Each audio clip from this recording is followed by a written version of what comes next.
الشيطان الرجيم.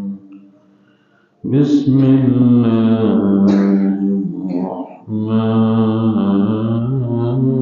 الرحيم.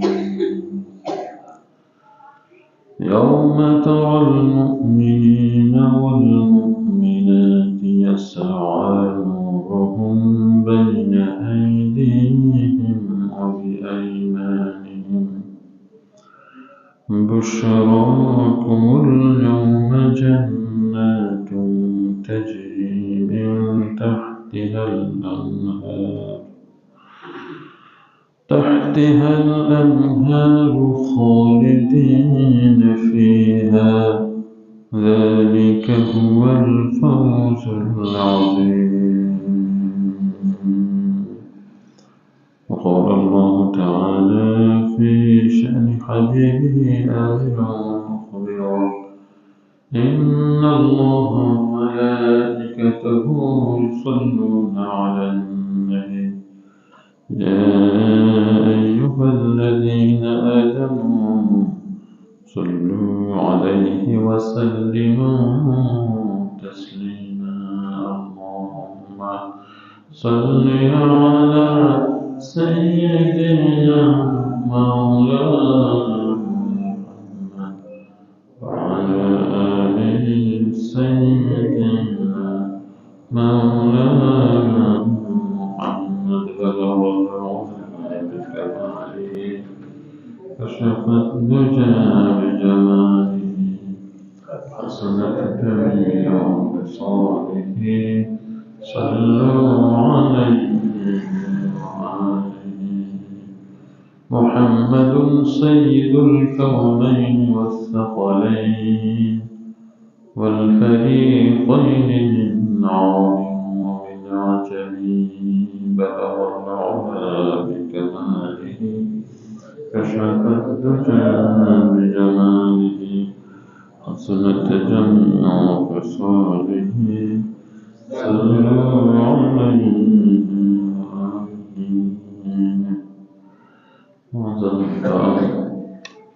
حضرات مسلمين الكرام،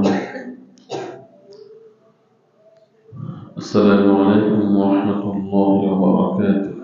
وعليكم السلام. رب زدني علما، رب اشرح لي صدري ويسر لي أمري واحلل عقدة من لساني يفقهوا قولي. سبحانك لا علم لنا إلا ما علمتنا إنك أنت العليم الحكيم. সর্বপ্রথম আমরা অসংখ্য অগণিত শুকরিয়া আদায় করছি সেই মহান রব্বুল আলামিনের, যিনি আমাদেরকে শীতের এই দিনে তারই পবিত্র ঘর জান্নাতুল টুকরা মসজিদে যথাসময়ে এসে দিনই কিছু আলোচনা করার এবং শোনার তৌফিক দিয়েছেন। এজন্য আমরা সমস্বরে কালিমাতুশ শুকর আদায় করছি আলহামদুলিল্লাহ। দুরূদ সালাম প্রেরণ করছি সাইয়্যিদুল মুরসালিন রাহমাতুল লিল আলামিন খাতামুন নবিয়্যিন মুহাম্মদুর রাসূলুল্লাহ সাল্লাল্লাহু আলাইহি ওয়াসাল্লামের উপর, যিনি মদিনায় ইসলামী রাষ্ট্র প্রতিষ্ঠা করেছেন এবং আমাদের জন্য একটি মডেল রেখে গেছেন। সৃষ্টি শুরু থেকে এ পর্যন্ত আল্লাহর জমিনে আল্লাহর দ্বীন প্রতিষ্ঠার জন্য যে সমস্ত শহীদ তাদের রক্ত দিয়ে গেছেন, তাদের শাহাদাতের সর্বোচ্চ মর্যাদা কামনা করছি। সম্মানিত হাজিরিন, আল্লাহ রাব্বুল আলামিন আমাদেরকে এই পৃথিবীতে পাঠিয়েছেন, পাঠিয়ে আমাদেরকে জানিয়ে দিয়েছেন যে এই দুনিয়ার জীবন আমাদের জন্য শেষ নয়। দুনিয়ার পরে আরেকটা জীবন রয়েছে আমাদের মৃত্যুর পরে। সেই জীবনের জন্য প্রস্তুতি গ্রহণ করার জন্যই আমাদের আমাদেরকে এই ক্ষণিকের আবাস পৃথিবীতে পাঠানো হয়েছে। এই পৃথিবীটা হচ্ছে আমাদের জন্য পরকালের প্রস্তুতি গ্রহণের সময়। এই পৃথিবীটা হচ্ছে আমাদের জন্য একটি বাস স্টেশনের মতো। একজন যাত্রী বাস স্টেশনে আসে, গাড়ির জন্য অপেক্ষা করে। যখনই তার প্রত্যাশিত গাড়িটি চলে আসে, তখন সে গাড়িতে করে তার গন্তব্যস্থানে সে চলে যায়। এমনিভাবে আমাদের এই দুনিয়ার সময়টা হচ্ছে আমাদের গাড়ির স্টেশনে গাড়ির জন্য অপেক্ষা করার মতো যে সময়, ওই সময়টা হচ্ছে আমাদের এই দুনিয়ার জীবন পরকালের তুলনায়। যেহেতু পরকালের জীবনটা হচ্ছে অনন্ত অসীম, আর দুনিয়া মাজরাতুল আখিরাহ, দুনিয়া হচ্ছে আখিরাতের কৃষিক্ষেত্র। যেমনিভাবে একজন কৃষক সে জমিতে যখন ফসল ফলানোর সময় সে যদি ফসল না ফলিয়ে ঘুমিয়ে থাকে, অলসতায় তার দিন অতিবাহিত করে, তাহলে যখন অন্যান্য কৃষকরা যখন তাদের পাকা ফল যখন তাদের গলায় উঠাবে, তাদের বাড়িতে তাদের ফসল উঠাবে, ওই সময় কিন্তু যে কৃষক অলসতা করে ঘুমিয়েছিল সে কিন্তু আফসোস করা ছাড়া তার আর কোনো কিছুই করার থাকবে না। কারণ সে যখন জমিতে ফসল ফলানোর সময় ছিল তখন সে অলসতা করেছে। এমনিভাবে দুনিয়ার জীবন আমাদের জন্য একই রকম। এই দুনিয়ার জীবনে যদি আমরা হাসি তামাশা খেল তামাশা হিসাবে, উপহাসের বস্তু হিসাবে, বেহুদা হিসাবে, অথবা আমাদের জীবনের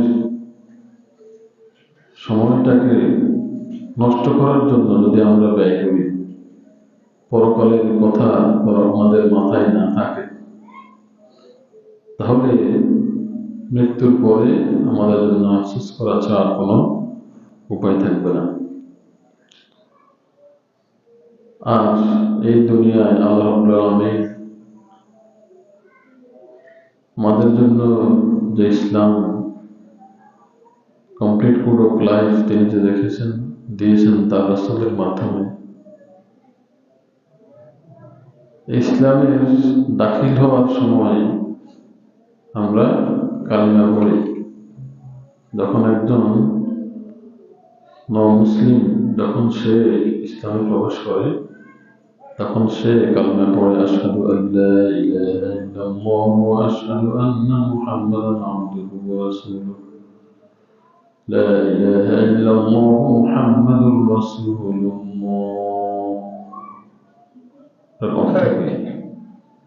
এর অর্থ হচ্ছে লা ইলাহা ইল্লাল্লাহ, আল্লাহ ছাড়া আমার কোনো মাবুদ নাই, উপাস্য নাই। আল্লাহ ছাড়া আমি কারো বন্দেগী করব না, কারো উপাসনা করব না। লা নাখাফু ইল্লাল্লাহ, আমরা আল্লাহকে ছাড়া অন্য কাউকে ভয় করব না। লা না'বুদু ইল্লাল্লাহ, আমরা আল্লাহ ছাড়া অন্য কারো ইবাদত করব না, অন্য কোনো সত্তার ইবাদত আমরা করব না। আর ইবাদত শব্দের অর্থ হচ্ছে হুকুম মানা, আনুগত্য করা। আনুগত্য একমাত্র আল্লাহর জন্য হবে। আর এই পৃথিবীতে আমরা আল্লাহ আমাদেরকে পাঠিয়েছেন তার প্রতিনিধি হিসাবে, খলিফা হিসাবে। আর খলিফার দায়িত্ব হচ্ছে আল্লাহর সার্বভৌমত্ব প্রতিষ্ঠা করা, আল্লাহর সার্বভৌমত্ব প্রতিষ্ঠা করা। আল্লাহর যে সমস্ত সৃষ্টিরাজি রয়েছে এই সৃষ্টিরাজির মধ্যে আল্লাহ রাব্বুল আলামিন তিনি নিজেই তার আইন প্রতিষ্ঠা করেন, আইন বাস্তবায়ন করেন। যেভাবে আমরা দেখতে পাই যে আকাশের যে তারকারাজি ঘূর্ণয়মান রয়েছে, সেখানে কখনো কোনো গ্রহের সাথে, কোনো নক্ষত্রের সাথে একটার কোনো সংঘর্ষ হয় না। দুনিয়ার জীবনে এই পৃথিবীতে যত প্রাণী রয়েছে, প্রাণী জগৎ সবকিছু কিন্তু আল্লাহর হুকুম মেনে চলে। এই সূর্য প্রতিদিন তার ডিউটি হচ্ছে পূর্ব দিক থেকে উদিত হওয়া এবং পশ্চিম দিকে অস্ত যাওয়া। আল্লাহ রাব্বুল আলামিন তাকে যে অর্ডার দিয়েছেন সে তার অর্ডার পালন করছে। কিন্তু এই মানুষের মধ্যে আল্লাহ রাব্বুল আলামিন যে আইন দিয়েছেন, সে আইন কিন্তু আল্লাহ নিজে প্রতিষ্ঠা করবেন না। সে আইন প্রতিষ্ঠার জন্য আল্লাহ রাব্বুল আলামিন নবী রাসূলদেরকে পাঠিয়েছেন মানুষদেরকে ট্রেনিং দেওয়ার জন্য। মানুষদেরকে ট্রেনিং দিতে হবে, তাদেরকে শিখাতে হবে যে আল্লাহ রাব্বুল আলামিনের আইন কিভাবে প্রতিষ্ঠা করতে হবে, আল্লাহর সার্বভৌমত্ব কিভাবে প্রতিষ্ঠা করতে হবে। আজকে আমাদের সামনে নবী রাসূল নাই, আমাদের সামনে আল্লাহর কোরআন রয়েছে, রাসূলের সুন্নাহ রয়েছে। কোরআন এবং সুন্নাহ যদি আমরা পরিপূর্ণভাবে অনুসরণ করি, তাহলেই আমরা সেই শিক্ষা পেয়ে যাব। আল্লাহ রাব্বুল আলামিন মানুষকে দায়িত্ব দিয়েছেন এই মানব সমাজে তার আইন প্রতিষ্ঠার জন্য। আল্লাহর আইন আল্লাহ মানুষের মাঝে প্রতিষ্ঠা করে দিবেন না, মানুষকেই করতে হবে। যেমন একটা উদাহরণ আমরা দেখি, একটা উদাহরণ যেমন মুহাম্মদ রাসূলুল্লাহ সাল্লাল্লাহু আলাইহি ওয়াসাল্লাম তিনি আরবে দাওয়াত দিয়েছিলেন, ইয়া আইয়ুহান নাস কুলু লা ইলাহা ইল্লাল্লাহ তুফলিহুন। হে লোক সকল, তোমরা বলো আল্লাহ ছাড়া কোনো ইলাহ নেই, কোনো আইনদাতা নেই, তাহলে তোমরা সফল কাম হবে। লোকেরা কেউ দাওয়াত কবুল করলো, কেউ করলো না। আবার কেউ তাকে টিটকারি করলো, উপহাস করলো, তার এবং তার সাথীদের উপরে অকথ্যভাবে নির্যাতন করলো। এরপরে মক্কার 13 বছরের পরে মদিনায় যখন তিনি হিজরত করলেন, তিনি কি করলেন? বদরের যুদ্ধ করলেন।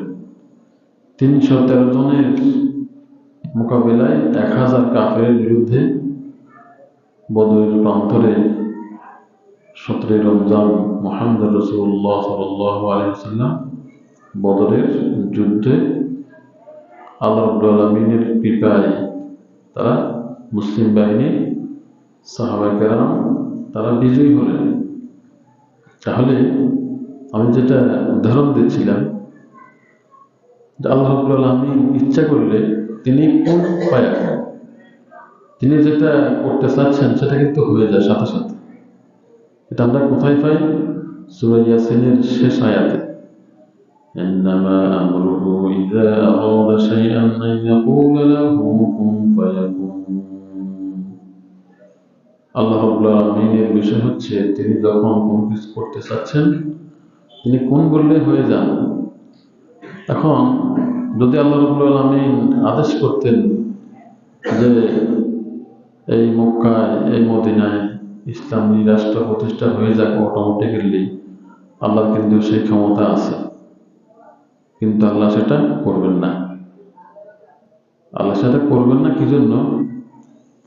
সেটা যদি আল্লাহ নিজেই করে দেন তাহলে তো মানুষের ইখতিয়ার থাকে না। আল্লাহ রাব্বুল আলামিন সূরা বালাদের মধ্যে বলেছেন, ওয়াহাদাইনাহুন নাজদাইন, আমি তোমাদের জন্য 2টা রাস্তা দিয়েছি,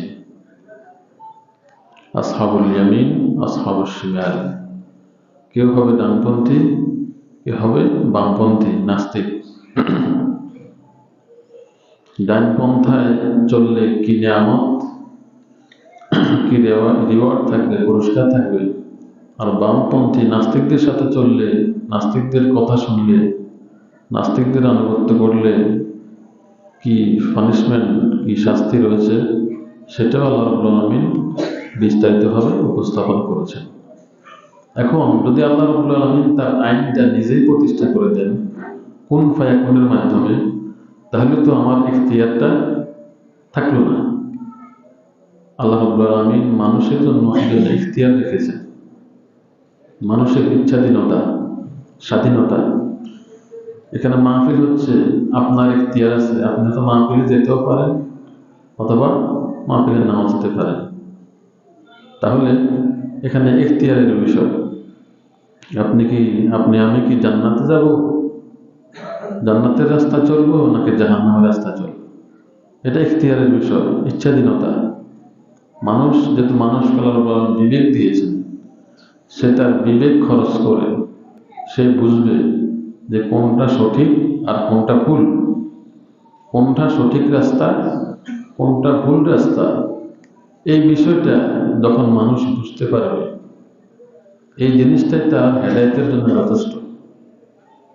যদি কোনো মানুষ বুঝতে পারে যে এটা সঠিক রাস্তা আর এটা ভুল রাস্তা, এটা জানতে পারা, উপলব্ধি করতে পারা, নিজের মনের মধ্যে গেঁথে নেয়া এবং নিজের বাস্তব কর্মের সাথে সেই বিষয়টা অ্যাডাপ্টেশন তথা সেটাকে আমি অ্যাপ্লাই করা, একবারে নিজের কর্মের সাথে বাস্তবায়িত করা, যদি আমরা করতে পারি তাহলেই আমাদের হেদায়েতের জন্য যথেষ্ট। আমি বলতেছিলাম যে আল্লাহ রাব্বুল আলামিন তার আইন তিনি নিজে প্রতিষ্ঠা করে দেন না। যদি নিজে দিতেন তাহলে মুহাম্মদ রাসূলুল্লাহ সাল্লাল্লাহু আলাইহি ওয়াসাল্লাম উহুদের ময়দানে তার দান্দান মোবারক শহীদ হতো না। যেহেতু আল্লাহ রাব্বুল আলামিন তার রাসূলকে অনেক ভালোবাসেন, হাবিবুল্লাহ, আল্লাহ রাসূলকে আল্লাহ অনেক ভালোবাসেন। এই ভালোবাসার মানুষটির দান্দান মোবারক শহীদ হোক, এটা আল্লাহ চাইতেন না। কেন আল্লাহ এই ধরনের 27টি জিহাদে মুহাম্মদ রাসূলুল্লাহ সাল্লাল্লাহু আলাইহি ওয়াসাল্লাম সরাসরি নেতৃত্ব দিয়েছেন 27টি জিহাদ।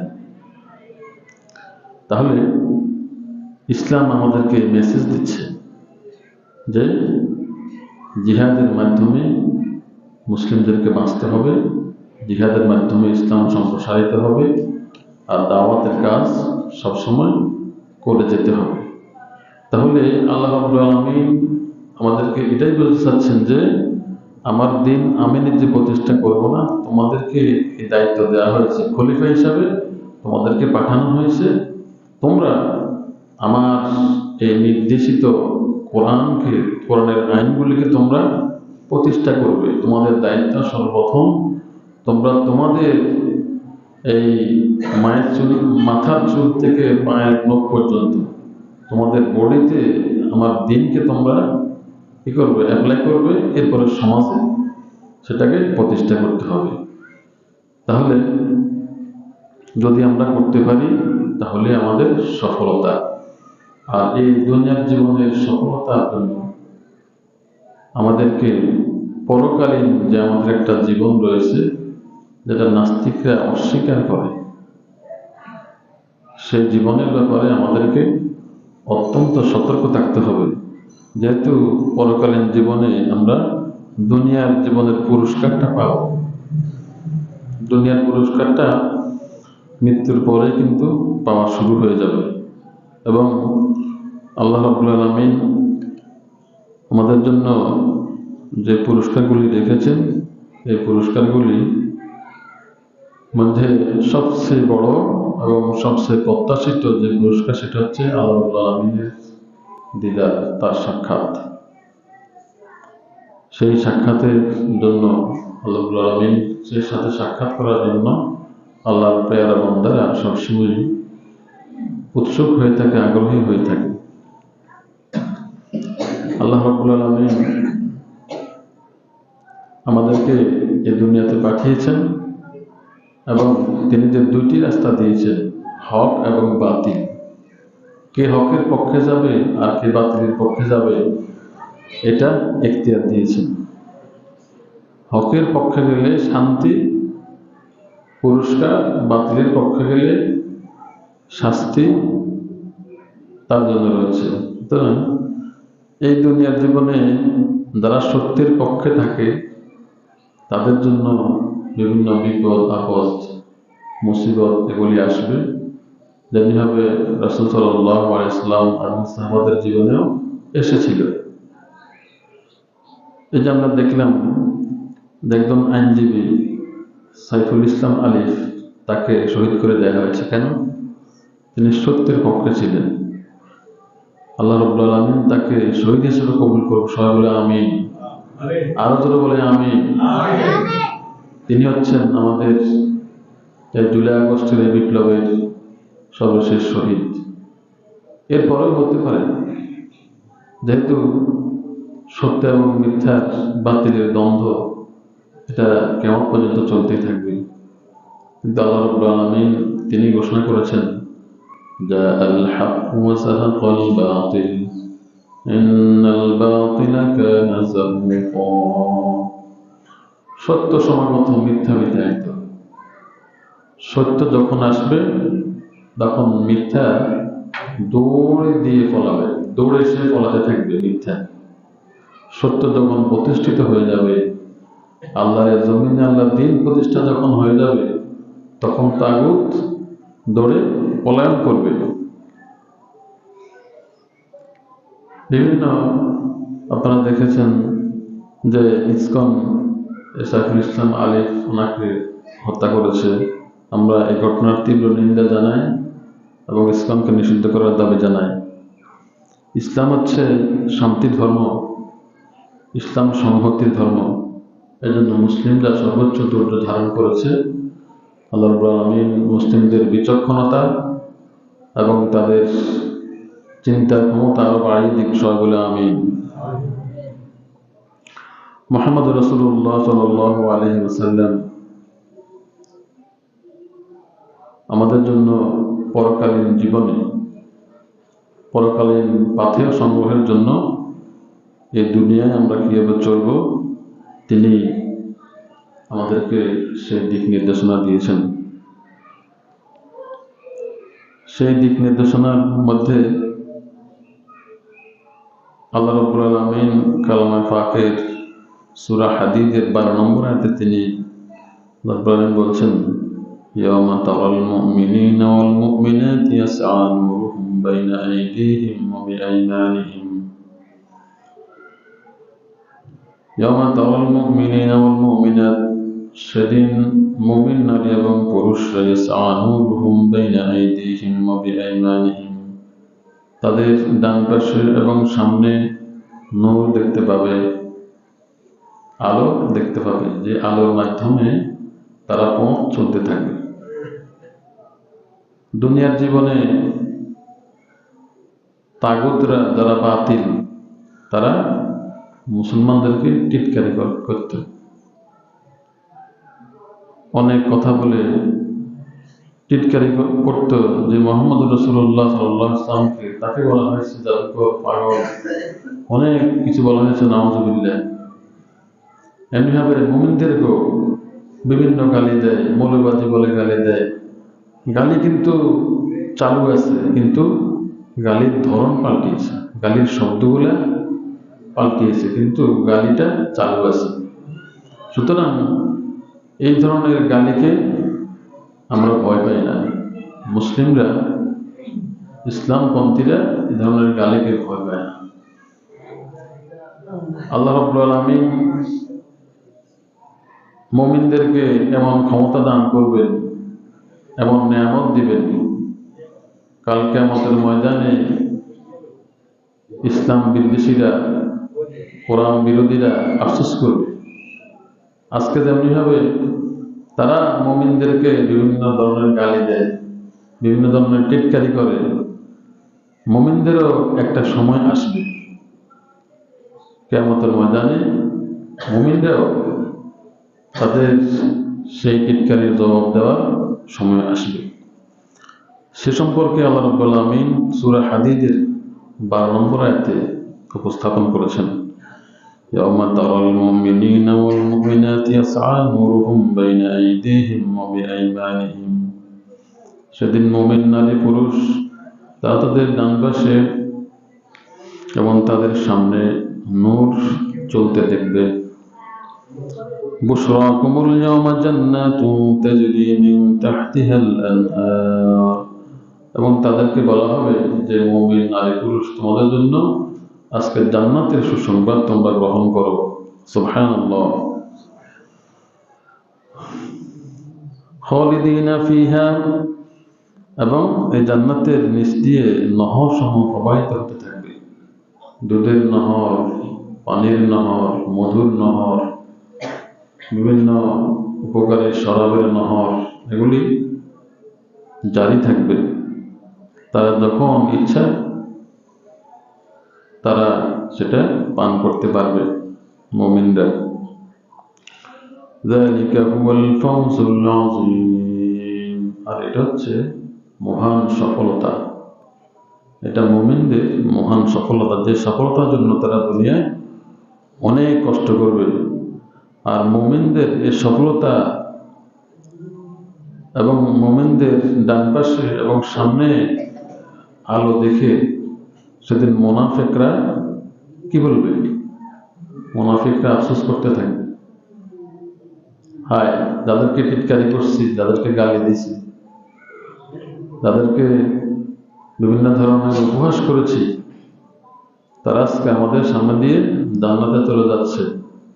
তাদের কাছে নূর আছে, আলো আছে, তাদের সে আলো দ্বারা তারা পথ দেখতে পাচ্ছে। কিন্তু ইসলাম বিদ্বেষীরা, নাস্তিকেরা সেদিন কোনো আলো তাদের কাছে থাকবে না, তারা অন্ধকারে পথ চলতে পারবে না।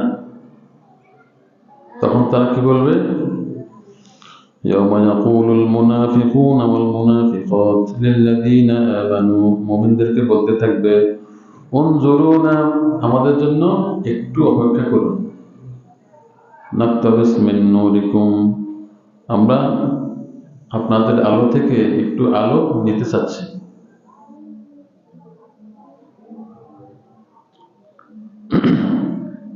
কিলা ইরজিউ ওয়ারাআকুম ফালতামিসু নূরা, তখন তাদেরকে বলা হবে, মুনাফিকদেরকে বলা হবে যে এই আলোটা মুমিনরা দুনিয়া থেকে সংগ্রহ করে এসেছে। এটা এমন একটা আলো যেটা দুনিয়ার মধ্যে নেক আমলের মাধ্যমে সংগ্রহ করতে হয়। আল্লাহর জমিনে আল্লাহর দিন প্রতিষ্ঠার মাধ্যমে, দিন প্রতিষ্ঠার সংগ্রামে চেষ্টা প্রচেষ্টার মাধ্যমে সংগ্রহ করতে হয়। এই আলো কারো কাছ থেকে হাওলাত নিয়ে চলা যায় না।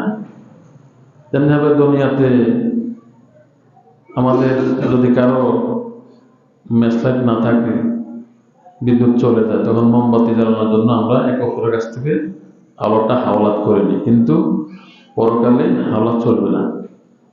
সেখানে আল্লাহ রাব্বুল আলামিন এর পক্ষ থেকে যে আলো দেওয়া হবে সে আলো দিয়েই চলতে হবে। এখন এইটা কাদেরকে বলা হবে? মুনাফিকদেরকে বলা হবে। এখন আমাদের নিজেদেরকে বিচার করতে হবে যে আমি কি মুনাফিকের দলে আছি নাকি মুমিনের দলে আছি। আমি কি ইসলামকে পরিপূর্ণভাবে মানি? তাহলে আমি আল্লাহর ভাষ্য অনুযায়ী আমি মুমিন। যদি আমি কদ্দুর মানি না, তাহলে তো মুনাফিকের কাতারে। আমি যদি ব্যক্তিগত জীবনে ইসলামকে মানি, পছন্দ করি, ভালোবাসি, কিন্তু রাষ্ট্রীয় জীবনে ইসলামকে পছন্দ করি না, তাহলে তো এটা মুনাফিকের আলামত। তাহলে মুনাফিক কিন্তু কাফেরের চেয়েও ডেঞ্জারাস। কাফের কিন্তু সরাসরি বলবে, হ্যাঁ আমি ইসলাম চাই না, ইসলাম পছন্দ করি না, এই না সেই না। কিন্তু মুনাফিক কিন্তু বলবে না। মুনাফিক কিন্তু মুমিনদের ভিতরে থেকে থেকে ওয়াসওয়াসা দিবে, অন্যদেরকে ডিস্টার্ব করবে। তেমনি হবে উহুদের ময়দানে মুহাম্মদ রাসূলুল্লাহ সাল্লাল্লাহু আলাইহি ওয়াসাল্লাম যখন 1000 সৈন্য নিয়ে উহুদের ময়দানে যখন রওনা দিলেন, মুনাফিকের সর্দার আব্দুল্লাহ ইবনে উবাই কি করছে? 300 জনকে নিয়ে সে পিছু উঠে চলে আসছে। তখন রাসূল অনেক ব্যথা পেলেন অনেক কান্না করলেন। তাহলে মুনাফিকদের কাজ হচ্ছে এইটা, ভিতরে ভিতরে থেকে কি করা, তুলার আগুনের মতো আস্তে আস্তে জ্বালানো। সুতরাং এই ধরনের মুনাফিকদের থেকে আমাদেরকে সাবধান থাকতে হবে। আর এই মুনাফিকদের জানাজা না পড়ার জন্য আল্লাহ রাব্বুল আলামিন তার রাসূলকে নির্দেশ করেছেন, ওয়ালা তাকুম আলা কবরিহি, আপনি মুনাফিকের কবরের পাশে কখনো দাঁড়াবেন না, আল্লাহ তার রাসূলকে বলছেন। এবং মুনাফিকের জানাজা না পড়ার জন্য নির্দেশ দিয়েছে। আল্লাহ তার রাসূলকে বলছে যে মুনাফিকের জানাজা পড়া যাবে না। সুতরাং আমরা ইসলামের কদ্দুর মানব না, এটা সুযোগ নেই। ইসলাম মানলে পুরোটা মানতে হবে। আর যদি কারো ইসলাম পছন্দ না হয়, তো নাস্তিকদের মতো নাস্তিক হয়ে যাওয়া, সেটারও সুযোগ আছে। তবে ইসলাম থেকে যে বাইরে যাবে তার শাস্তি হচ্ছে সে মৃত্যুদণ্ড। কারণ যারা এই মোরতাদ হয়ে যাবে, মোরতাদের শাস্তি হচ্ছে মৃত্যুদণ্ড। এবং যারা রাসূলকে গালি দিবে নাউযুবিল্লাহ, তাদের শাস্তি হচ্ছে মৃত্যুদণ্ড। সুতরাং ইসলামের মধ্যে থাকতে হলে আমাকে পরিপূর্ণভাবে থাকতে হবে। যদি মুনাফিক হয়ে ইসলামের মধ্যে থাকি, তাহলে এটা কিন্তু কাফেরদের চেয়েও ডেঞ্জারাস। এবং মুনাফিকদের ব্যাপারে অনেক ধরনের শাস্তির ব্যবস্থা আছে। মুনাফিকদের ব্যাপারে অনেক বড় ধরনের ইসলামের নির্দেশনা রয়েছে, সেগুলি আমরা ইনশাআল্লাহ ধারাবাহিকভাবে সামনে আলোচনা করব। কি কাজ করলে মুনাফিক হবে এবং মুনাফিকদের ব্যাপারে কি কি দিক নির্দেশনা মুসলিমদেরকে পালন করতে হবে, এই বিষয়গুলি আমরা ইনশাআল্লাহ আলোচনা করব। আর এখানে যে মুনাফিকরা কি পাবে না, আলো পাবে না, এখানে যে আয়াতে সূরা হাদীদের মধ্যে যে 12-13 নম্বর আয়াতে যে বলা হচ্ছে মুনাফিকরা আলো পাবে না।